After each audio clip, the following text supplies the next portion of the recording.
Bismillahirrahmanirrahim. Assalamualaikum warahmatullahi wabarakatuh.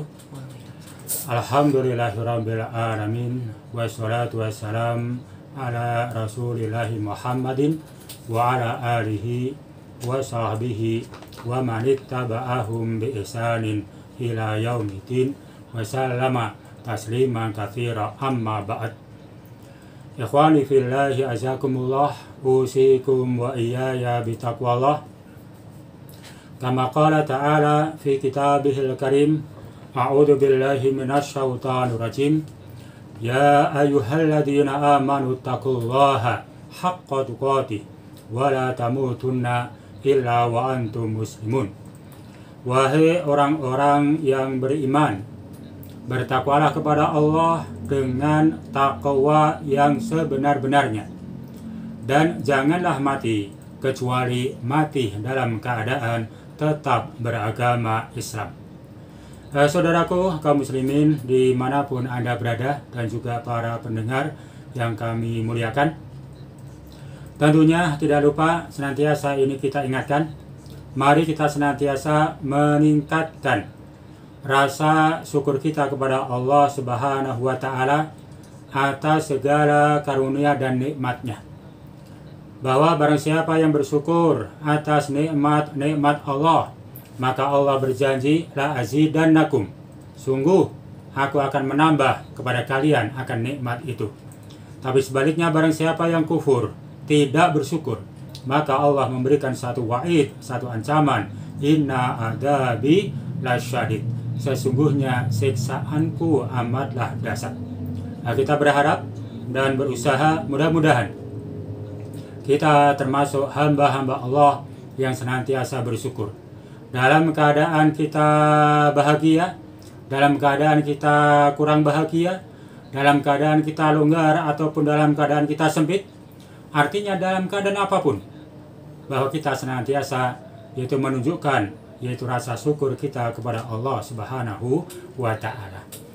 Kemudian saudaraku kaum muslimin dan juga para pendengar yang kami muliakan, pada sore kali ini akan kita lanjutkan pembahasan kita dari kitab Uqudul Lujain fi Bayani Huquqiz Zaujain li Ba'din Nasihin.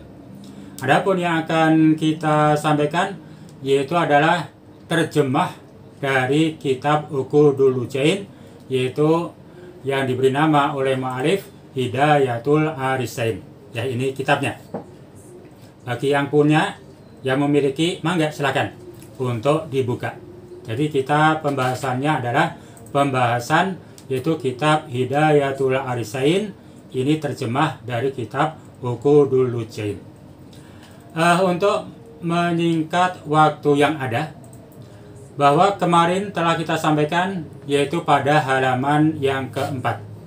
Untuk sore kali ini, mangga bagi yang telah siap memiliki bukunya, bisa dibuka di halaman yang kelima. Ini kita bacakan dan kita bacakan pula terjemahnya, yaitu dengan berbahasa Jawa. Bismillahirrahmanirrahim. Amma ba'd. Ampun sawise kang sinebut, fahadihi mongko utawi iki risalatun muhimmatun, iku risalah kang gate. Rattabatuha kang nyusun yaiku ingsun ing risalah ala arba'ati fusulin wa khatimatin, ing atase papat pira-pira pasal lan pungkasan. Al-faslul awwalu, utawi pasal kang pertama, fi huquqiz zaujati, iku nerangaken ing dalem hak-hake bojo wadon, ala zauji ing atase bojo lanang. Al-faslus tsani, utawi pasal kang kaping pindho, fi huquqiz zauji, iku nerangaken ing dalem hak-hake bojo lanang, ala zaujati ing ngatasé bojo wadon. Al-faslu salisu utawi pasal kang kaping 3 fi fadli sholatil mar'ati iku ing dalem nerangaken utamane salate wong wadon fi baitiha ing dalem omahe si wadon iku. Wa fi annaha lan ing dalem satuhune salat ing dalem omah itu afdalu iku luweh utama min sholatiha tinimbang sholate si wadon iku ma'a an-nabi sallallahu alaihi wasallam serta kanjeng Nabi sallallahu alaihi wasallam. Al-faslu rabi'u utawi pasal kang nomor 4 fi hormati nadri rajuli iku ing dalem nerangaken harami oleh ningali wong lanang ilan nisa marang wong-wong wadon ajnabiyat kang liya-liya wal akas lan sabalike wama waqa'a lan barang kang numiba apa ma fihi ing dalem nadr minaz zajri saking cegah. Ini halaman ke-5 dan halaman ke-6. Jadi setelah musanif atau penyusun pengarang yaitu risalah atau kitab ini membuka dengan basmalah, kemudian hamdalah dan juga sholawat kepada Nabi Sallallahu Alaihi Wasallam. Kemudian mu'alif memberikan satu penjelasan bahwa fahadihi yaitu risalah ini, kitab ini itu merupakan risalatun muhimmah. Ini risalah, kitab atau tulisan atau karangan yang amat sangat bagus,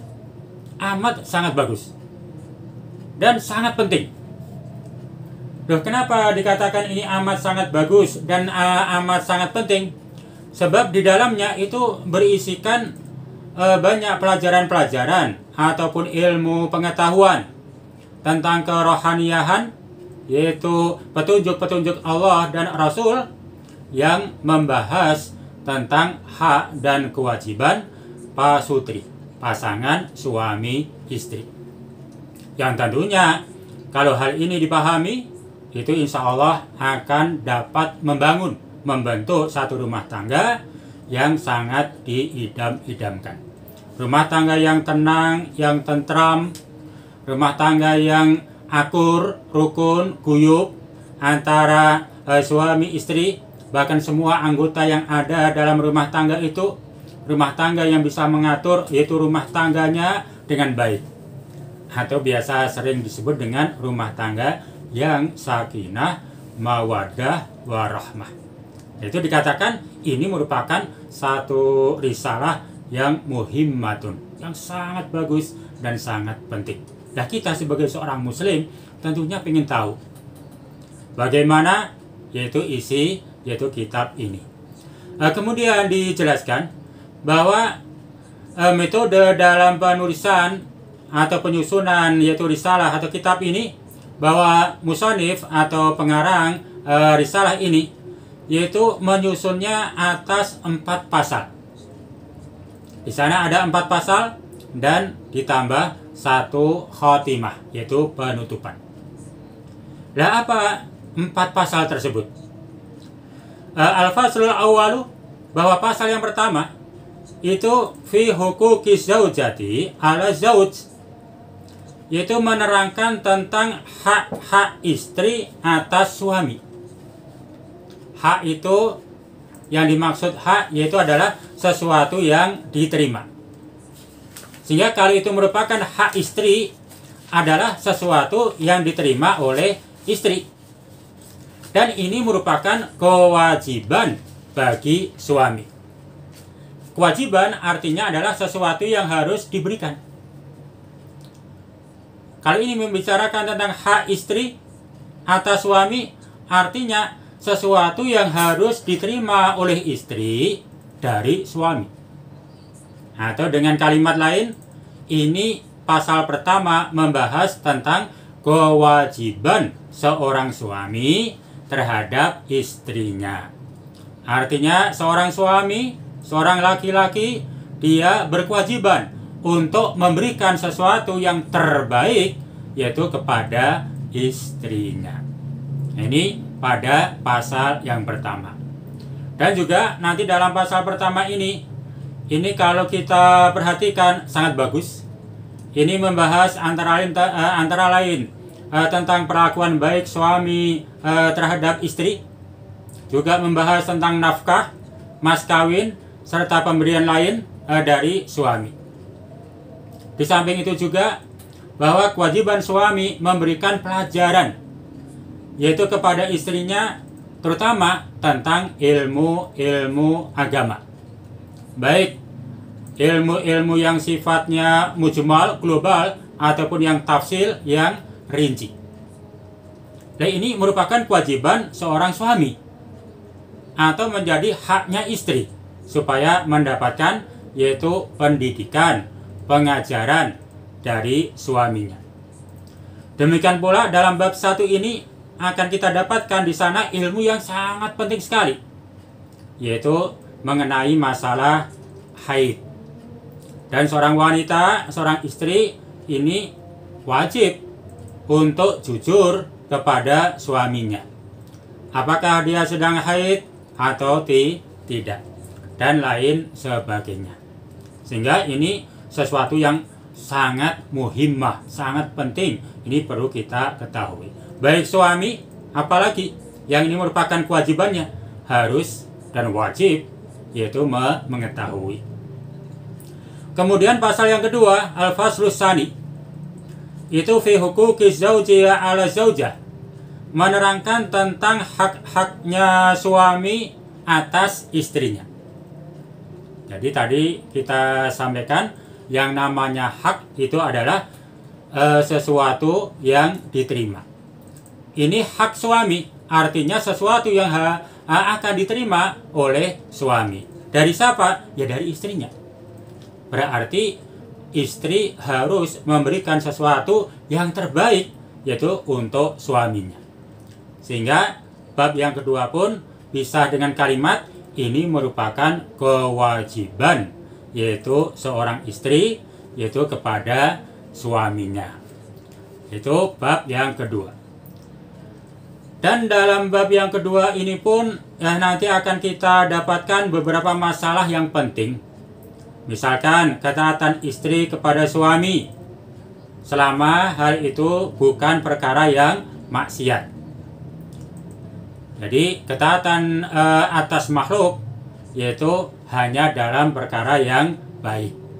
Tidak ada ketaatan atas makhluk yaitu dalam hal perkara maksiat. Termasuk yaitu apa yang harus dilakukan sebaik mungkin oleh seorang istri yaitu kepada suami. Bahkan juga dibahas tentang mengenai penyerahan diri seorang istri yaitu kepada suaminya. Nah itulah gambaran diantaranya. Seorang perempuan ketika dia belum menikah biasanya disebut dengan nona. Ya, nona. Kalau bahasa Inggris no. Artinya enggak. Jadi ketika masih perawan didekati seorang laki-laki belum halal, no. Diajak hal-hal yang tidak etis, no. Dia menolak itu. Nona namanya. Tapi kalau sudah menjadi seorang istri dari seorang laki-laki, maka perempuan tadi bukan nona lagi untuk suaminya, tapi nyonya. Lamun bahasa Jawa nyoh. Terus pokoknya ini dah pasrah. Sok mau diapain? Oleh Kang Mas terserah, nyoh, gitu kan? Nyonya. Nah ini penyerahan diri istri kepada suaminya. Ini pun juga akan dibahas yaitu pada bab yang kedua. Kalau dalam kelakar memang ada istilah wanita itu kalau sudah punya suami, nanti bukan N, tapi NY. Kalau ini istilahnya kelakaran. NY dalam artian nyonya, artinya segala sesuatunya, apa yang ada pada dirinya, bahkan jiwa raganya, semuanya nyoh diserahkan untuk suami. Tapi dalam bahasa kelakar, NY, wanita yang sudah menjadi NY, ya tugasnya nyuci, nyapu, terus apa lagi? Ada istilah-istilah yang terkadang kita ketawa juga itu, tapi ya memang benar gitu. Tapi tidak separah itu. Dan itu pun juga nanti dalam bab 2 ini akan dibahas mengenai kewajiban istri untuk selalu berada yaitu di rumah suaminya. Di samping dia menjaga diri, menjaga kehormatan diri, menjaga harta suami, dan juga menjaga anak-anak dan lain sebagainya. Termasuk nanti menutup aurat dan juga kewajaran permintaan dari seorang istri yaitu kepada suami, bahkan penampilan. Ini akan dibahas di bab yang kedua. Ini bab yang kedua. Dan adapun bab yang ketiga. Bab yang ketiga, al-faslus salis fi fadli sholatil mar'ati fi baitiha, yaitu menerangkan tentang keutamaan sholatnya seorang wanita yaitu di rumahnya. Dan juga diterangkan bahwa sholatnya seorang wanita di dalam rumahnya itu lebih utama, lebih afdol dibandingkan ia sholat keluar dari rumahnya. Ya kendati pun itu ikut sholat berjamaah bersama Rasul Shallallahu Alaihi Wasallam. Ini di bab yang ketiga. Tentunya di bab yang ketiga pun nanti akan kita dapatkan yaitu masalah-masalah yang lain. Di samping yaitu keutamaan sholat di rumah, di dalam kamar yang begitu sempit misalkan, itu lebih utama lagi.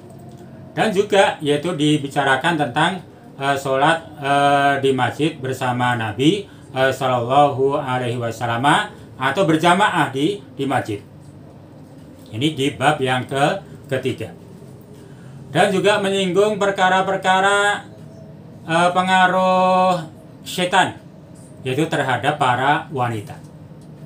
Artinya memberikan gambaran atau pelajaran bahwa yang namanya setan itu merupakan aduwwum mubin, musuh jelas bagi para manusia. Maka setan berusaha untuk menyesatkan yaitu jalan manusia. Dalam berumah tangga, setan akan berusaha untuk mengobrak-ngabrik rumah tangga manusia, apalagi rumah tangga muslim. Maka setan berusaha untuk mempengaruhi yaitu kepada suaminya. Ketika mempengaruhi kepada suaminya nggak mempan, sebagaimana iblis yaitu mempengaruhi Nabi Ibrahim alaihissalam nggak mempan, maka datang kepada istrinya, menggoda istrinya untuk merusak rumah tangga tersebut.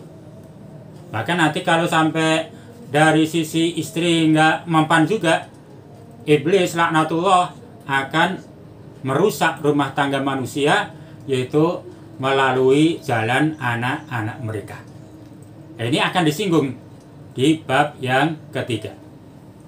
Demikian pula masalah penampilan wanita yang sifatnya glamor serta pengaruh-pengaruhnya nanti pun juga akan dibahas di bab yang ketiga ini, dan masih banyak yang lain. Nah, adapun untuk pasal yang keempat, al-faslur rabi'u, pasal yang keempat ini membicarakan tentang haramnya memandang orang ajnabiyah. Seorang laki-laki haram yaitu memandang wanita-wanita ajnabiyah, artinya wanita-wanita yang bukan mahramnya. Demikian sebaliknya. Seorang wanita, seorang istri pun haram, yaitu memandang laki-laki al-ajnabi, yaitu laki-laki asing. Yang dimaksud dengan laki-laki asing bukan hanya dari luar negeri, yang maksudnya bukan itu, tapi laki-laki yang bukan mahram. Dan nanti akan dibahas, yaitu di bab yang keempat ini. Demikian pula seorang laki-laki yang sudah beristri atau wanita yang sudah bersuami, itu lebih lagi. Itu harusnya lebih menjaga pandangannya. Nanti ya godaannya ada. Terkadang ada istilah rumput tetangga lebih hijau. Nah, nanti akan dibahas, yaitu di bab yang keempat ini. Demikian pula nanti akan membahas, yaitu bagi mereka yang masih single, masih bujang. Nanti ada pembahasan tentang hukum, yaitu orang yang dia melakukan hubungan-hubungan yang tidak dibenarkan. Mungkin dia berkhalwat, bersepi-sepian berdua. Bagi remaja-remaja, lah apa hanya untuk remaja? Ya tidak. Laki-laki yang sudah beristri berkhalwat dengan perempuan lain, wah apalagi lebih parah. Seorang perempuan yang sudah bersuami berdua-duaan di tempat yang sepi dengan laki-laki lain, apalagi itu pun nanti akan dibahas di bab yang keempat ini. Termasuk masalah berjabatan tangan dengan orang-orang ajnabi, orang-orang asing. Artinya orang asing ini adalah yang bukan mahram, baik itu yang masih bujangan atau yang sudah bersuami istri, kok bersalaman, berjabatan tangan, yaitu dengan mereka. Dan juga nanti akan dibahas, yaitu masalah-masalah lain, yaitu yang tidak dibenarkan, yaitu dalam agama Islam. Yaitu sedikit tentang penjelasan rincian tentang kitab Uqudul Lujain. Ini bab di halaman yaitu kelima dan halaman yang ke-6. Maka dikatakan begitu indahnya isi kitab ini. Dari bab 1, bab 2, bab 3, bab 4, atau pasal 1, pasal 2, pasal 3, pasal 4, bahwa di dalamnya ini mengandung pelajaran-pelajaran yang sangat penting sekali. Dan bagi kita, yaitu umat Islam khususnya, apalagi yang masih bujangan, yang sudah ada niatan untuk menikah, apalagi para temanten-temanten baru, bahkan termasuk kita temanten yang sudah lama pun, itu wajib untuk mengetahui ilmu atau pengetahuan atau pemahaman-pemahaman, yaitu sesuai dengan Al-Quran dan As-Sunnah yang berkaitan dengan hak dan kewajiban, yaitu dalam berumah tangga. Ini halaman 5 dan 6. Insya Allah untuk pembahasan berikutnya nanti masuk ke Al-Faslul Awalu. Jadi pasal pertama nanti akan dibahas sebagaimana tadi dijelaskan tentang hak-hak istri atas suami. Nanti akan disampaikan ayat-ayat Al-Quran, hadis-hadis Nabi Shallallahu Alaihi Wasallam. Untuk lebih detailnya pada masuk bab yang pertama akan kita sampaikan di pertemuan yang akan datang. Mudah-mudahan dengan pembukaan yang kemarin dan juga pembukaan yang sekarang kita sampaikan ini bisa menggugah kita, yaitu lebih senang, lebih cinta, yaitu untuk menggali ilmu-ilmu tentang agama Islam ini yang bersumber dari Al-Quran dan Sunnah Rasul Sallallahu Alaihi Wasallam, terutama yaitu terkait dengan segala problematika yaitu dalam berumah tangga. Sekali lagi, insya Allah untuk pembahasan detail bab demi bab akan kita sampaikan yaitu pertemuan yang akan datang. Mudah-mudahan untuk pertemuan ini Allah berikan yaitu faedah, Allah berikan yaitu barokah, sehingga bermanfaat untuk kita semua dunia dan akhiratnya. Kurang dan lebihnya mohon maaf. Akhirnya, assalamualaikum warahmatullahi wabarakatuh.